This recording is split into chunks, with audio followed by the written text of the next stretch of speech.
Welcome to the Boomer Woman's Podcast. I'm your host, Agnes Knowles. Boomer. Some people don't like the term, but I think, like many other words, it's all in how you say it. My umbrella business is Boom with a Bang, and I think we should keep that in mind as much as possible.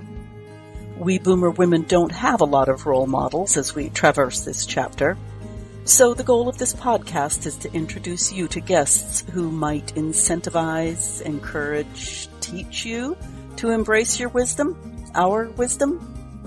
With this incarnation of the Boomer Woman's Podcast, I'm interviewing people who have a message of interest for our demographic. If you want to hear about or learn about something specific, let me know and I'll find someone who understands us to talk about it. There's a contact page at boomwithabang.com. If you want to be a guest on podcast or know someone who would be a great guest, message me. Finally, this show is all about conversation. We women know its value, we know how to do it, and we must perpetuate the art form. So let's get started with today's show.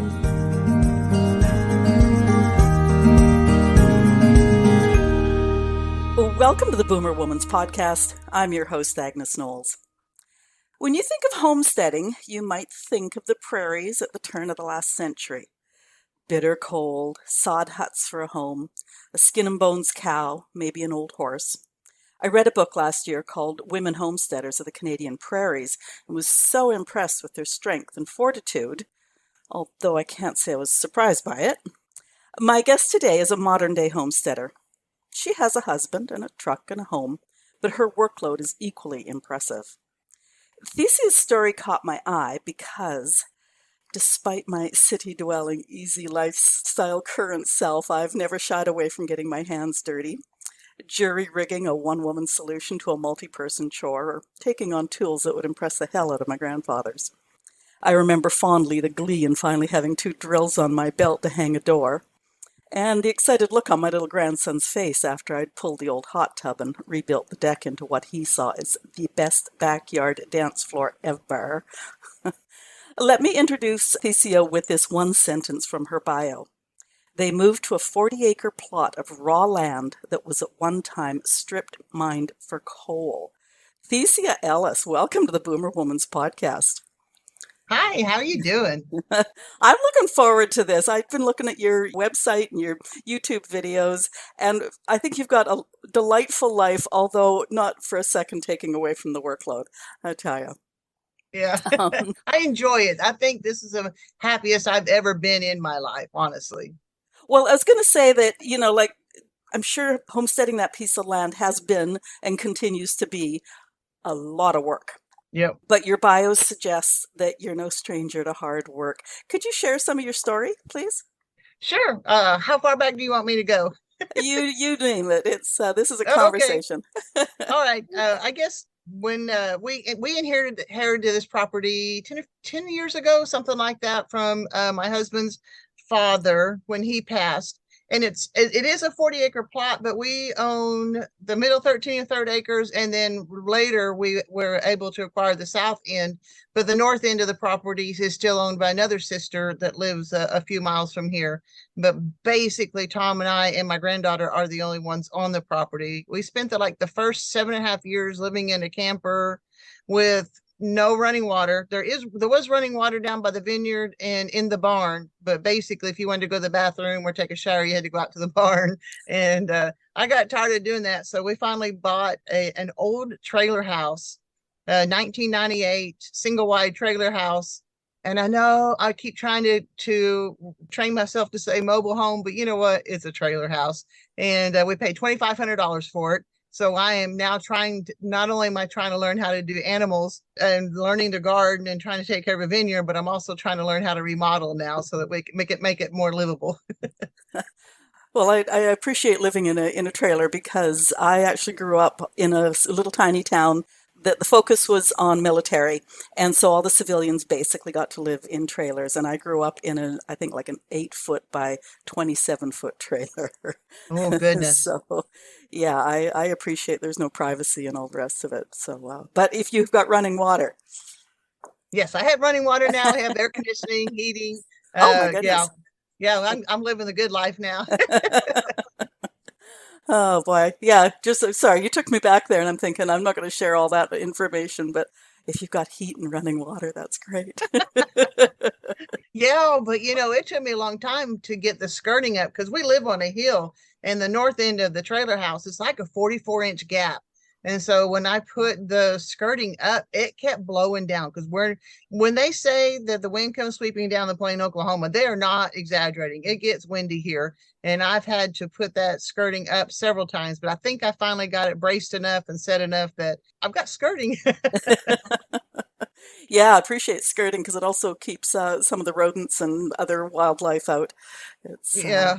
okay. So former strip mine, and now you've got a pretty good operation going on there.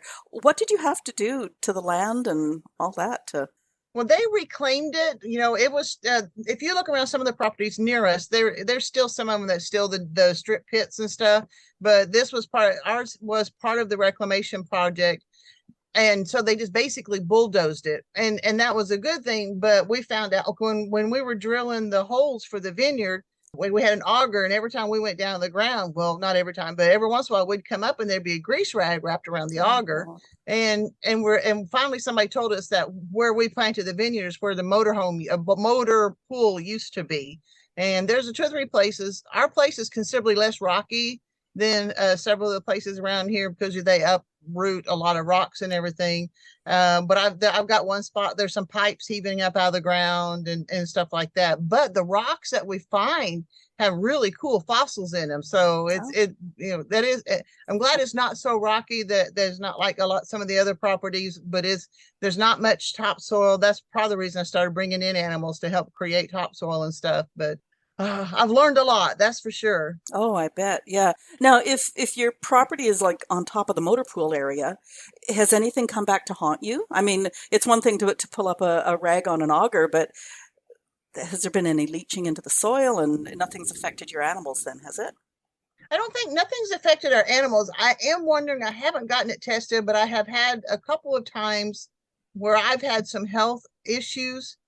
But sometimes I wonder if it was the soil, but it's actually probably both of them have come back to tick bites of various sorts. Oh, And so I've had some tick bite illnesses off and on, but I don't believe so. I think that when they only where the vineyard is where the motor pool was, but then we're on top of the hill, and I don't there wasn't any motor pool up there.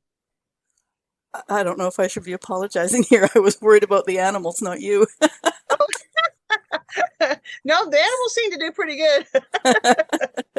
And you seem to have quite a collection. I mean, there's chickens, there's geese, pigs. I Did I don't see have any geese? geese, but I do have chickens and Oh, ducks, okay. There was and something looked like geese on one of your yeah, videos. and I just started with Idaho pasture pigs, and I had a litter here a couple of weeks ago, and oh man, I've had a rough morning.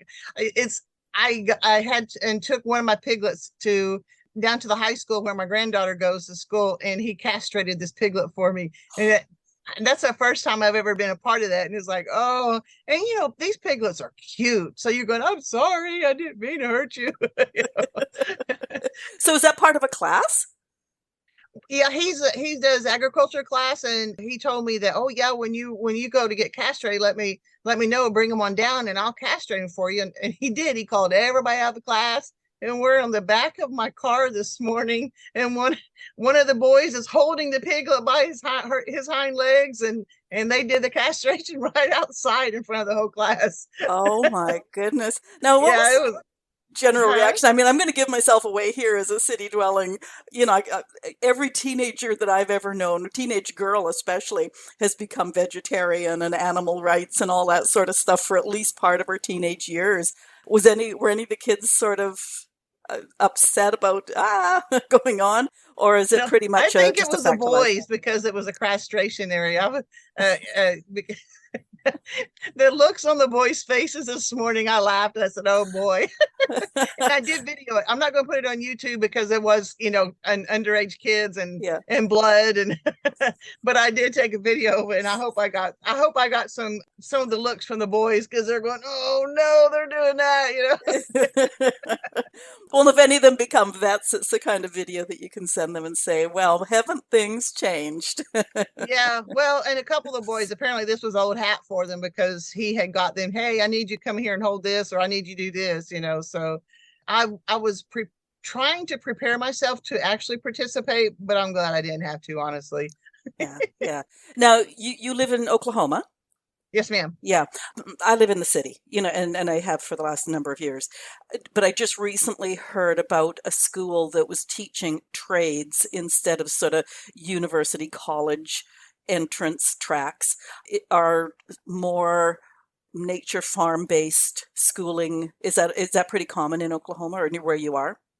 Yeah, we have what would they call VOTech is vocational Okay, technical. right. And in fact, my granddaughter just signed up. She's going to be a junior next year. I don't know if you know this, but we got custody of my granddaughter when she was 11, and she's 16 now. And let's see, the one of her best friends is signed up, and it's kind of cool because she has signed up for graphic arts and video production and stuff like that, where Kinsey signed up for culinary arts. But one of the girls at the school, she's doing diesel mechanic work, and so there's a whole bunch of areas that you can choose, indoor and outdoor, technical, physical, whatever, that they go to school for half a day doing whatever it is they choose to do for that semester. Yeah, yeah. And I'm so glad that's becoming the norm now because certainly, I'm almost 70. And when I was in high school, if you chose the vocational, it means you weren't smart enough. Yeah. Whereas nowadays, I think we understand that, boy, the trades and a lot of those hands-on jobs take knowledge and skills that, a lot of people don't have. Yeah, that's what I was telling Kinsey, that whenever I was getting out of school, I said the only people who went to Votech were the ones that were not smart enough to go to college. But good Lord, who can afford to go to college now? I mean, if you have a specific thing you want to go to college for, I think you should. But if you're just going to go for just to get a degree so that you say you got one, that's a lot of money to spend. Guilty as charged. Yeah, Yeah. parental expectation, and yeah, Yeah. that's what we did. So, so chickens, pigs. Did I see bees somewhere? You or your We husband used had to bees? have bees. My husband used to have bees, and he actually worked up to about 85 hives. And Wow. so some of our early stuff did have a lot of bee videos on it, and that was really fun. I enjoyed that. And he did semi-commercial too. If you know how they send bees like to different places to pollinate their crops. Our group of beekeepers would actually, I think at that time he only had like 20 he could send, and you could put them on a truck will hold, I think, 300 hives. So several of the Wow. beekeepers in our area would load a truck or two or whatever and take them out to California to pollinate the almond groves.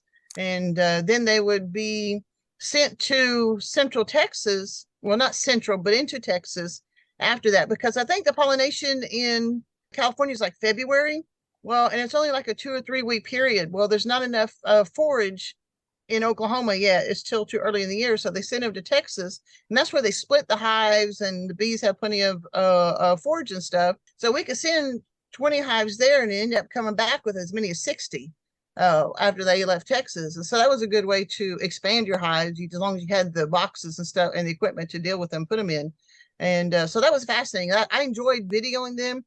The only thing is, when you got so further south, they did have some Africanized Mm. genes in them. So some of the hives would come back what they call hot, and that if you got too close to hive, they would want to sting. They buzzed you real hard. But the ones that were pretty mellow, I could get within 10 or 15 feet and video Tom in a hive, and I wouldn't even have to wear gear. But it was kind of cool. If I got too close and they were getting too aggravated, they would actually bounce off my forehead and say, "You're too close." And I'd back up and I'd be okay as long as I backed up. Wow. So great entrance into my next question is like, how much of this animal work, keeping animals, was a learning curve for you? Did you come into this homestead sort of used to taking care of animals, or have you learned everything along the way? No, I mean, I've never been a true city slicker. I was born in Tulsa, but my first husband was Army. So we moved to Alaska. I was in the Fairbanks area when I first grew up and got married, moved to Texas and moved to California, but hated California. Really, really cool place to visit, but I didn't like that many people. and I was allergic to smog and stuff like that. So I was really glad to be back in Northeast Oklahoma. But even though in Oklahoma, I usually lived in town somewhere. So this is my first time, in the last 10 years or so that I've actually been out in the country, and I liked it. I have to admit, it was a good way.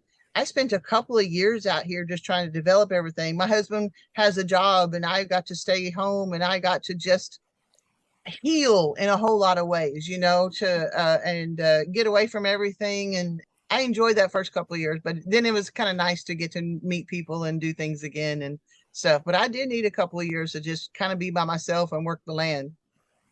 Well, it's interesting how many people are, well, my age, I'm a bit older than you, I talk to who say, as bad as everything was during COVID, they really appreciated the downtime and the fact that, they didn't have to be super social and there weren't people everywhere. Yeah. And I think, I'm sure people in general, but as we get older, it's really nice to know who your friends are and not have to put on that social smile and pretend.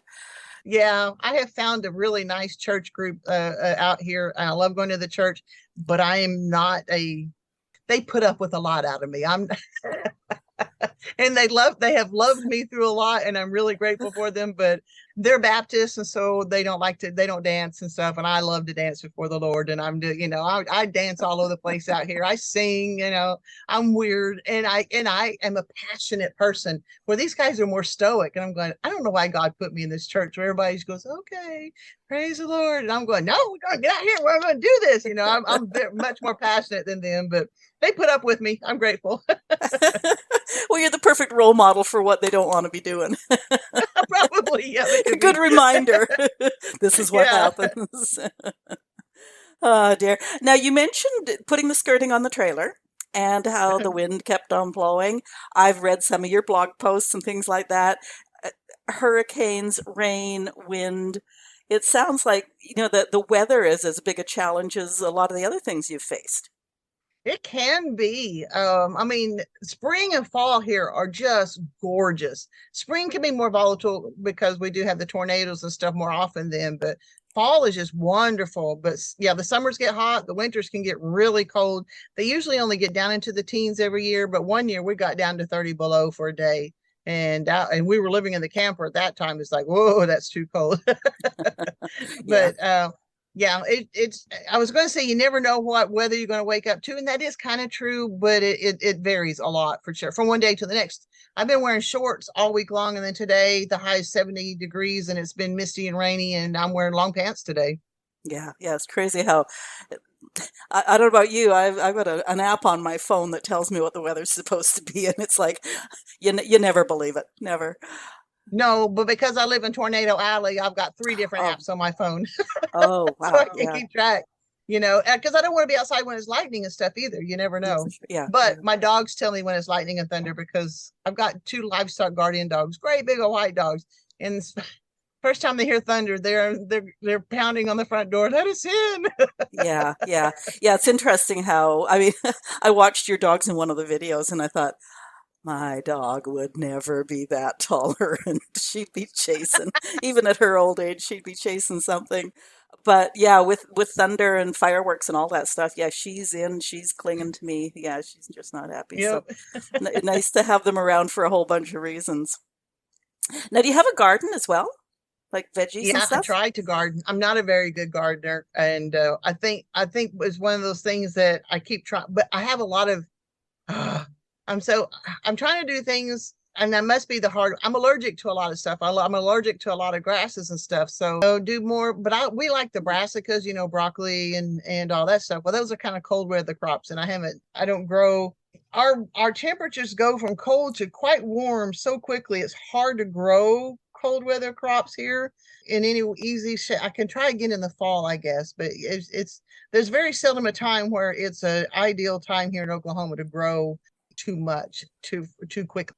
What I was going to ask you about was, like in terms of animals and whatever garden you have, is there sort of a cyclical, seasonal kind of thing, or is it sort of spring comes and everything's I think happening? that's how you do it. Right now, I've got a batch of meat birds. We're going to be loading up tonight, and we keep them for 8 weeks. They're like the chickens that you buy at the grocery store with the great big breasts and stuff. Those are called Cornish cross, And because they're one person I follow calls them sea monsters, like sea with the for Cornish cross, because they are eating machines. And if they live too much more after 8 weeks, they die of heart attacks and stuff like that. They're not Oh, meant to live for. In fact, I think I lost one to a heart attack yesterday because they're going to be going to the processor in the morning. But in the springtime, you have the eggs and the babies and stuff. If you have a bird that's willing to sit on them, sometimes, I just hatched, I think, about 15 ducklings. I have a customer who's going to pick some of them up,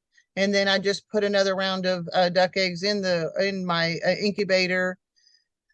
A lot of people, if they do feeder pigs, they buy them in the spring, feed them over the summer, and then they harvest them in the fall, because you don't want to have too much going on in the winter if you don't have to. For one thing, if they're young, they don't do well in that cold weather. So a lot of people, it expands dramatically in the summertime, and then as the fall comes in, it starts contracting again and making less work. So you're not out there doing so much in the cold. But yeah, I've got the ducklings and piglets right now that are young. wow.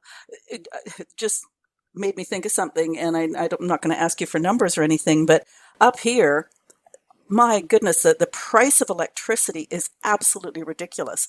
So I'm just thinking, like, if you had to keep a barn partially heated for smaller animals or something, would that cost you an arm and a leg, or is it all pretty reasonable where Well, you we live? got we've got a barn, but it's full of junk right now. I've got my ducklings. I've got them in a little brooder, and it's just a little heat lamp. So actually, I don't have to do too much. Okay. And the fences I have around all my animals are electric net fencing, but they're solar charged, so that kind of keeps it down too. And so as long as the sun comes out, if you get 2 or 3 cloudy days, I got to go find out where my pigs are.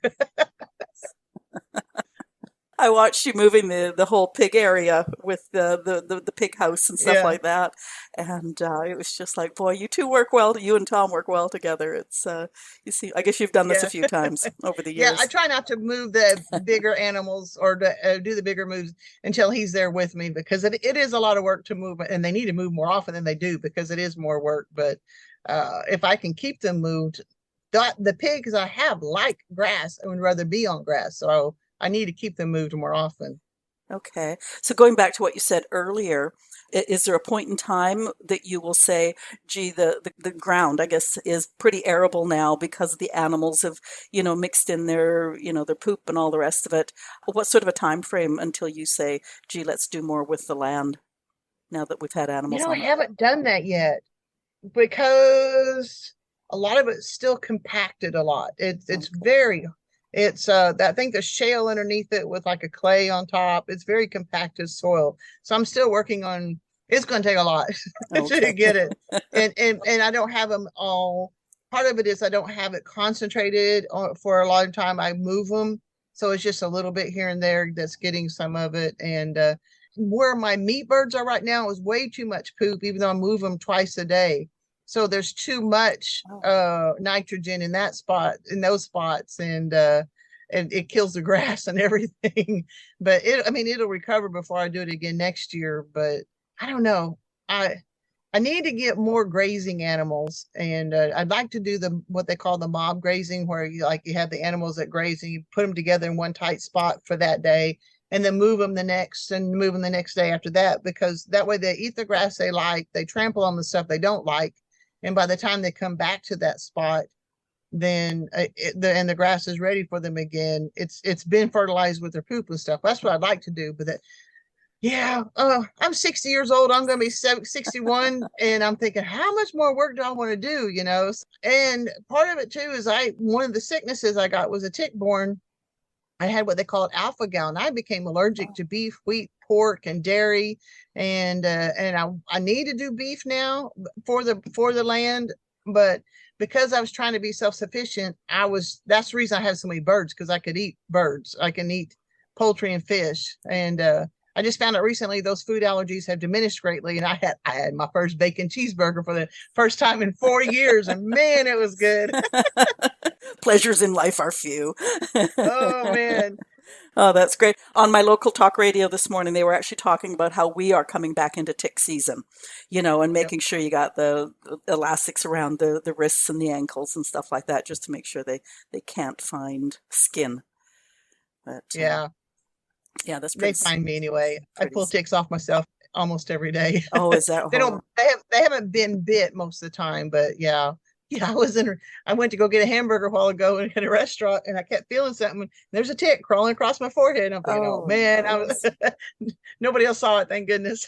Oh, well, yeah, it's a matter though of, like, come on, give me a break on this stuff. And there must be some way to, diminish the numbers or something. Because, yeah, Yeah, keep it mowed better than what I do. no, yeah, well, just what you need, another job. Yeah, Okay, anybody who knows me is waiting for me to ask the magic question. I heard the word vineyards. yeah. You have vineyards? We have one vineyard. Well, we had, I think it was '08, I think is when we planted the vineyard.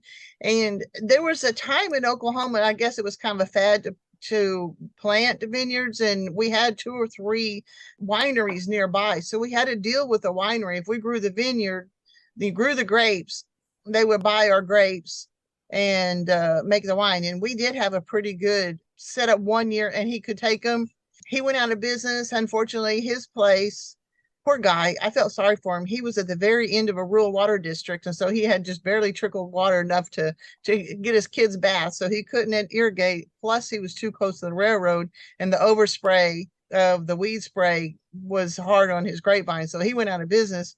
And honestly, we only get a crop here once every 2 or 3, 4 years, because we right now I'm kind of in the kind of a rainy season. It's nice and rainy and stays wet, and then it might be next week it'll jump up to 90, 95 degrees with no rain and dry out, and my grapes will turn into little bitty black BBs on the vine, and I won't have a harvest at all. So I never know from one year to the next how if it's going to happen. If it transitions more gently, then I end up with a pretty good. I have 2 kinds. They're both red French. One of them is Chamberson, and the other one is Rougon. And those are the 2 grapes that we have there. So I guess the thought that came instantly to mind, but maybe it's the age of the grapes, is it sounds like you have instant raisins, but are they edible? No, they're not raisins. They're like little black BBs. They're Oh, pretty okay. inedible. Yeah, they just burn up before they even get big enough to. They're still like a BB size Yeah. before when they turn black and get hard. Huh. Are there, and I don't mean this in a bad way, but are there a lot of disappointments, or are they just sort of here and there in terms Yeah, of, sometimes. Yeah, I get discouraged. You do get discouraged because like I was talking about getting the one little piglet castrated today. Well, I bought the Idaho pasture pig, a breeding trio last year, and one of my girls got pregnant, and just a few weeks ago she delivered. And I then was my first farrowing, first time ever. I go out there, and she had already had 2 stillbirths, oh no. and that poor pig stayed in labor for 4 days. And every morning, I mean, I was calling the vet. I was trying to learn how to help deliver these babies, and she ended up with 9 piglets. 8 of them were stillborn, and one of them lived for 2 days. And it was just heart wrenching. Like every morning for 4 days, I was going out and picking up dead piglets, Oh man. uh, and and then just about 3 weeks ago, my other one, she farrowed for the first time, and she did great. She did the typical 4 hours, had 9 piglets. They're darling, and they're growing just as good as they can be. But so that went well. But my boar has gotten crippled on me, and I've had the vet out for him, and it looks like I'm going to have to put him. His hind legs don't want to work. It takes everything he can do to get up, and the I actually even had to call a chiropractor for animals. Yeah. I called a chiropractor come out, and he goes, "Oh yeah, he's got some problems with his spine," and he adjusted him and everything. I said, "Well, is it genetic or what is it?" He goes, "No, he probably fell off the girls and landed on his back wrong and hurt himself." So yeah, but it's kind of heartbreaking to think I'm going to have to get him processed because he was my breeder. Yeah. So, but this is my first year with pigs, and it's been a challenge. And we had a thunderstorm. Are you familiar with the John Suskovich style chicken tractor? Have you heard of him? He's up in New Hampshire, I think. Okay, no. But that's how I can give with my meat birds. I can move them to fresh grass every day. It's just like a little portable little hut thing, and it has lots of airflow, and I just move it every day. Well, a windstorm blew through when we were at a softball game with my granddaughter, come back, and it had blown it sideways and had actually killed one of my chickens because it had run over it, you know. So you go, oh, but yeah, there are days you just go, man, I really want to quit. And other days when you're surrounded by little piglets that are trying to eat your boots, it's like, this is really neat. Yeah, I must admit, it must take a certain kind of person to sort of, suck up the bad bits, I guess, in some ways, and then just really, really appreciate, the piglets that chew on your shoelaces, that sort of thing. Yeah. Okay, here's a question for you. What is a prepper? A prepper. Well, I don't know that I'm a true prepper, but I'm not the kind that they used to have the TV shows on about, oh, we're going to get ready for, a specific thing. I was single for a long time with two boys, and there were times in my life that I had to do without food so that my kids could eat. And of course, they're all grown now and everything. But my husband, my husband now, he's a very good man, but he's depressed a lot. And I didn't understand that was what was going on with him. And when he first got depressed, we got down to mystery meat in the bottom of the freezer. And I thought, you know what? I've been here. I know what to do. And so I started doing what they call copy canning. If you need a can of corn, get 2 cans of corn until and everything little thing, just buy 2 of them, whatever your budget will do, and whatever you can do until you get what you want.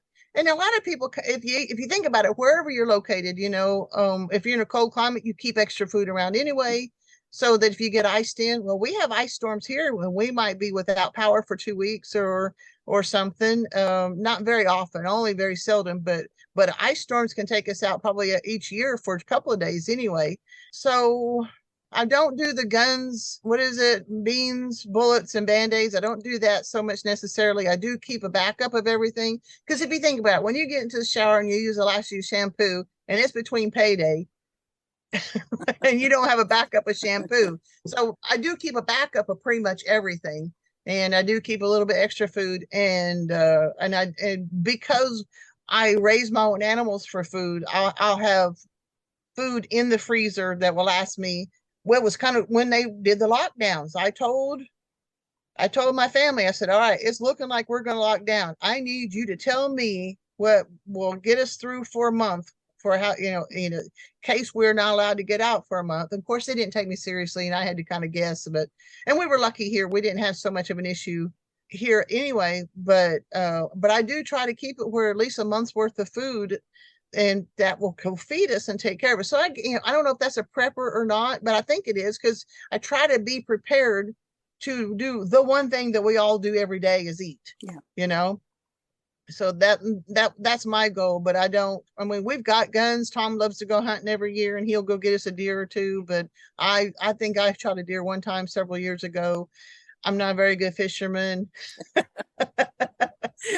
I'm not a very good gardener, and as far as prepping and stuff goes too, I don't have any of the, bins of wheat and corn and rice and stuff that lasts me 25 years. I have designed my life around, I can go out back and I can kill a chicken for us to have for dinner, something that'll reproduce itself as much as possible.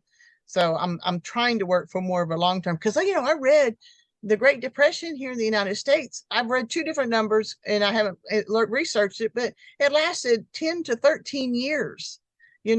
Your food that you've got stashed back isn't going to last that long. But if you got meat on the hoof, Yeah, no, for sure. Yeah. you can make it last. Yeah. Well, it's interesting because up here we have, it could be the great earthquake or the following tsunami or something like that. And it's interesting because we always talk about earthquake preparedness. And I'm looking through your stuff and I'm going, prepper, like what's a prepper? And then finally the light came on. And I thought, well, this is like when my grandson sees my drywall saw and says, if the great zombie apocalypse happens, Grandma, this will be a good tool. This is so he doesn't do bullets. He just Now, aren't you in Western Canada? Yeah, I Is that am. where you're located? Yeah. Okay. So earthquakes are us.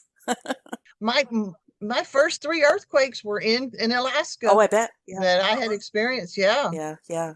When I saw I think I heard you talking to somebody else on a podcast about copy canning. And I must have replayed it like three times, going like, "What is copy canning?" Because I've canned stuff, but yeah, Yeah. this copy canning is such a great idea. And I mean, even nowadays, with I don't know what the price of your groceries are like. The price of our groceries are ridiculous, and Yes. so something goes on sale. Don't buy one.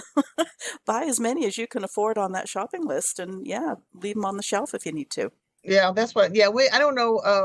A lot of us in the circle of people I listen to, we started with Jack Spirko with the Survival Podcast, and he's the one that introduced most of us to the copy canning method. And so he was one of the first ones. It's kind of funny because when I first moved out here, I'm trying to learn all this stuff, and my ex-husband's going, "Oh, you need to listen to Jack Spirko," and I have. He's on episode like 3,300 Oh my or goodness. something, and I had, yeah, and I picked him up at like episode 940. So, but our circle gets a lot of stuff off of him. Huh. Here's an insight into my lifestyle. I do that with my coffee inventory. If my coffee beans come on sale, it's just like, I don't want anything else. I'm going to buy five of Yep. them. So, and I Yep. have my little cycle in the cupboard, make sure that the new stuff goes in at the back. Yeah. So, Yep. yeah. So, on top of all of this, you have a blog, you have a podcast, you have a YouTube channel.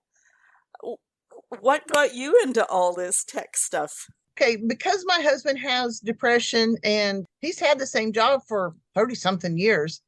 He's, I've told him he's only a month older than me, but I said, Tom, I'm only 60. I said, you're at least 70. So he's getting to where he can't do his job like he used to. So I'm in a race of trying to figure out how to take care of us if something happens to him. And even if he didn't have even if he didn't have depression, and even if he wasn't in beginning of poor health real quickly, you never know when how much longer your spouse is going to be there. And that's something I try to impart in Kinsey so much. I say, you can't guarantee that your husband's going to be there. You've got to be able to take care of yourself. So, but I don't want to go get a job. And so I've been thinking, okay, what can I do?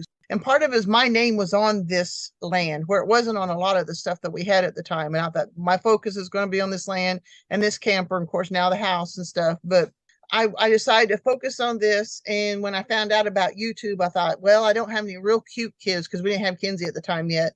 Because I was trying to figure out what can I sell, what can I do, and my message does change. I think everybody's does. For a long time when I did the YouTube, when Tom and I were dating, we were boating, camping, hunting, fishing, every other weekend we're out doing something, and now all we do is work. And we went backward. We almost lost the farm. We almost lost a lot of things when his depression was real bad.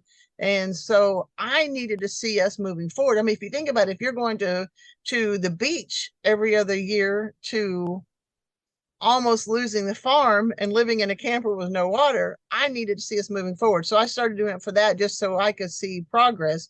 But as time goes on and you learn more and stuff like that, I've also learned, and COVID had a lot to do with this too. People were, even when we found out it was okay to get out into the world, a lot of people are still afraid to.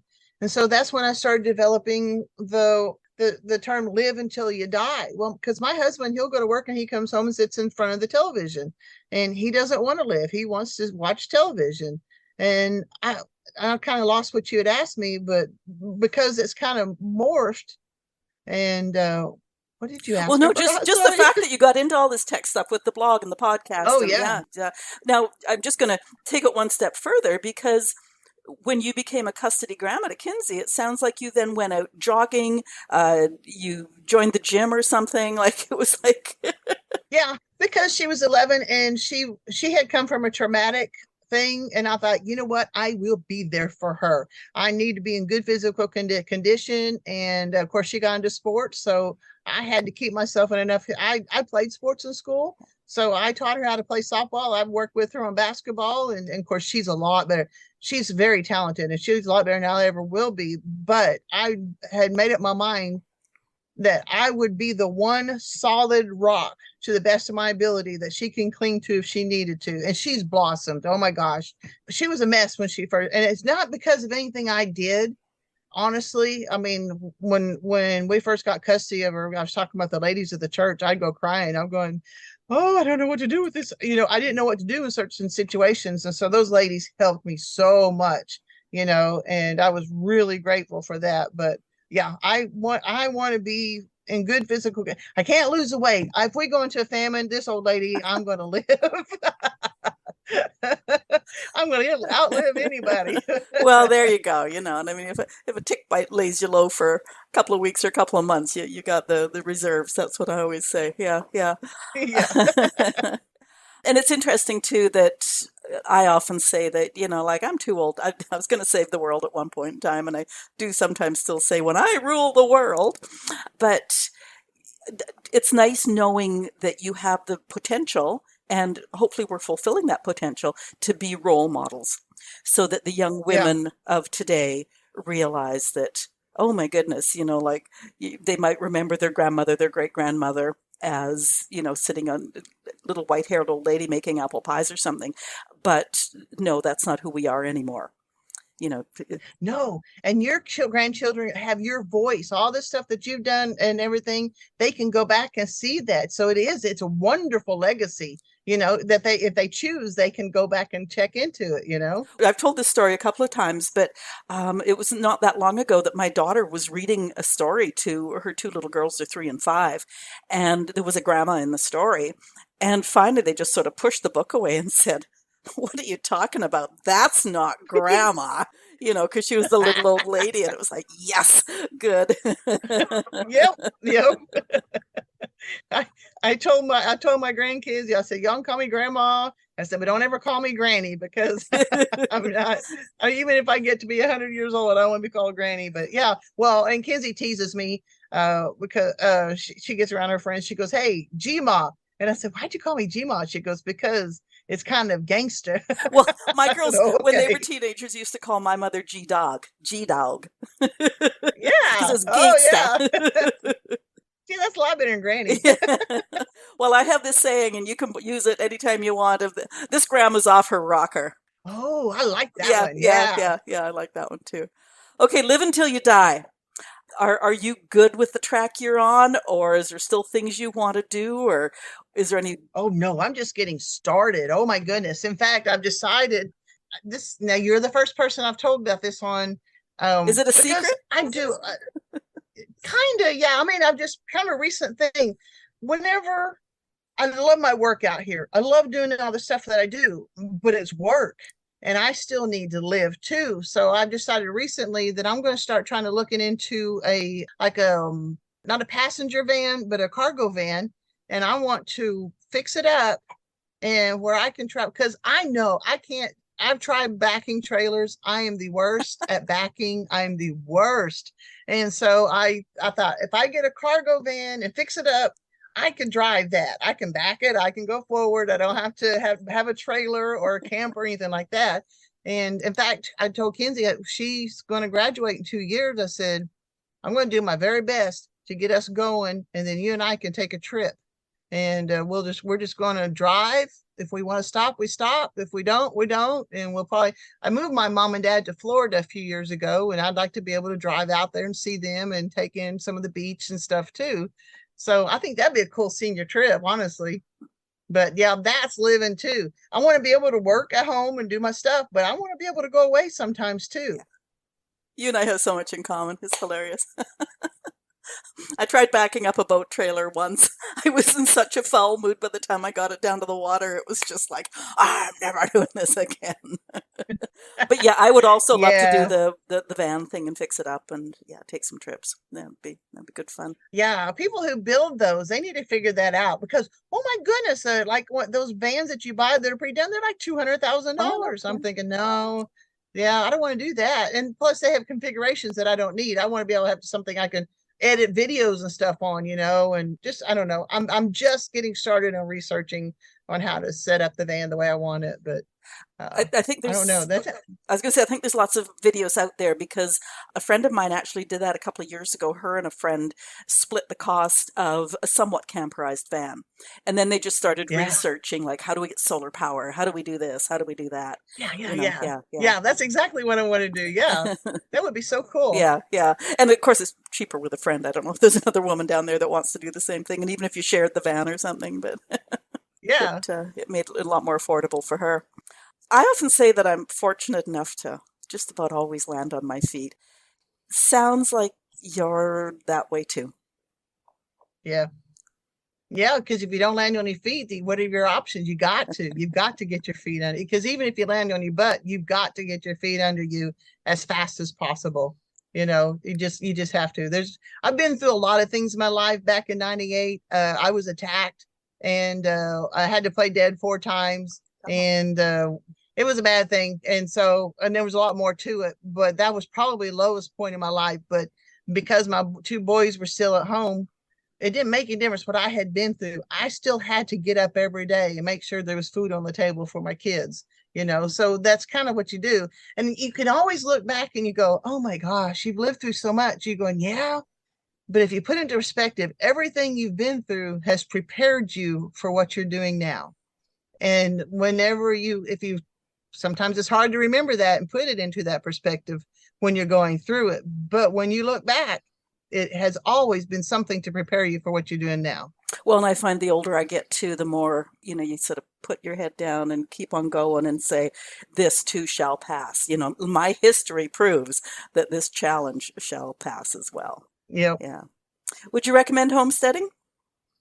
I think so. I mean, it's not for just anybody. You know, I enjoy it. Now, I don't, I've got some people that I follow, they do that grounding thing where they go barefoot. Man, my feet are so tender. I can't walk across the floor. I got to wear shoes wherever I go. But I do think that being surrounded by animals and dirt and everything, it does give you a perspective that helps you keep things, in line, and gives you time to get your own, because life happens and you got to get your head straight. And even when there's things going on animals, there's always a lesson there for you to learn something there. Every once in a while I'll say, God, help me learn this lesson so we can get through this. Well, if not, if because I was just gonna say, if nothing else, it keeps your thoughts outside of your own head. yeah. Yeah, I like the work. Sometimes it gets a little hard, like when I'm unloading a whole bunch of 50-pound bags of feed, I'm going, oh man, I'm getting too old for this. Huh. But I figured I'm going to do it for as long as I can, and hopefully I'll do it okay. Yeah. Now, Thecia, most boomer women aren't prepared to take on this whole homesteading challenge right now.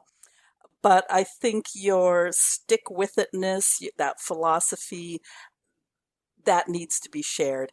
What sort of a message do you have for our women listeners right now, the mid-age women out there?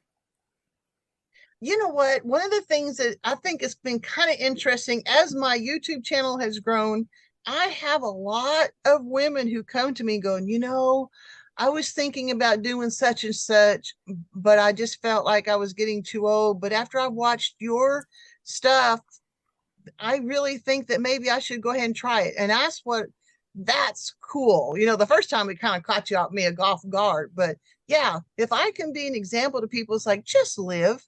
Don't be afraid to get out there. And we all are going to make mistakes, and we're going to fall, and we're going to do stupid things. And I sometimes I feel a little apprehensive because I'm doing stupid things on camera.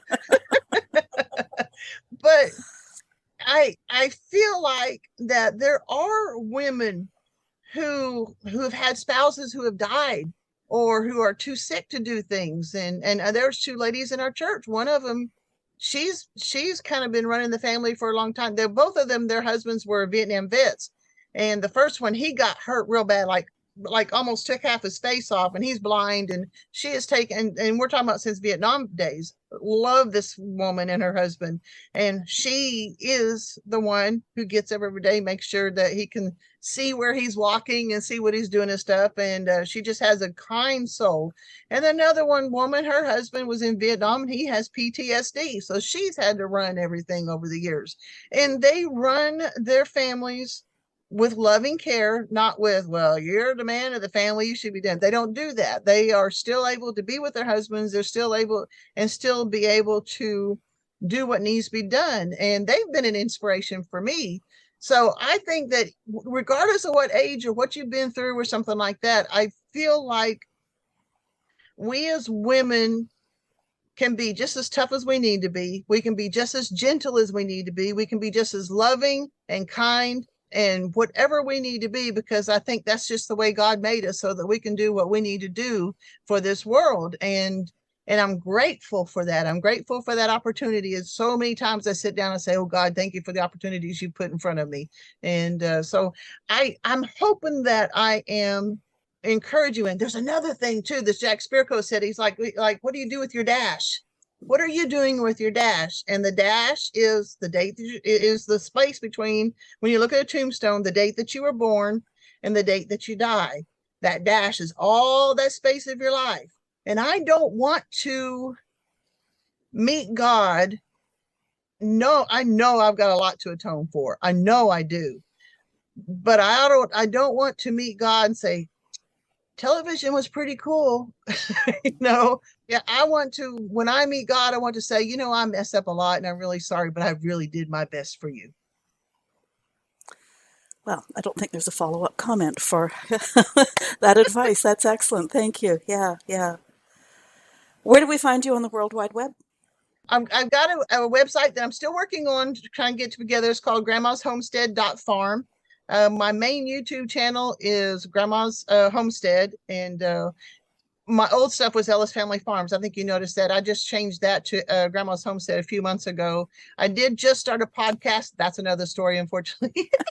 But I was doing chores one morning, and when you listen, I listen to podcasts all the time. And so they're always sending you things. Oh, you should start your podcast. Nah, I don't know. All of a sudden I'm doing chores one day and it came to my head. You're going to do a podcast. It's going to be called This Grandma's Life. And this is what you're going to talk about. And I thought, oh, okay. So that's when I started doing This Grandma's Podcast. It's on YouTube. I do video and audio on it. So it's on YouTube, but it's also on all the podcatchers, Stitcher and iTunes and all of them. So you can, if you're like me and like to do a lot of audio, then that's good. But if you got the time to sit down and watch it, you can watch it on my YouTube channel too. That's great. Okay, so I put some of the basic links in the show notes, but you have a page on the website and everything's going to be there. All your social media, all that stuff. That's great. Well, listeners, if you have thoughts on today's show, and I'm sure you must have some, talk to us. Leave comments where you're listening, or if you're listening at the Boomer Woman's podcast at boomwithabang.com, scroll to the bottom of the page and talk to us there. Leave stars and reviews where you can. They help us grow. Share this episode. You may not be up to Thecia's lifestyle, but her attitude, her constitution, her industriousness is an example for all of us at any age. Thecia Ellis, thank you for being my guest today and sharing your joie de vivre with us. Well, thank you for putting up with me. I actually really had a good time. No, it was great. I really appreciate you. Have a great rest of week. You too. Thank you, dear. Thank you.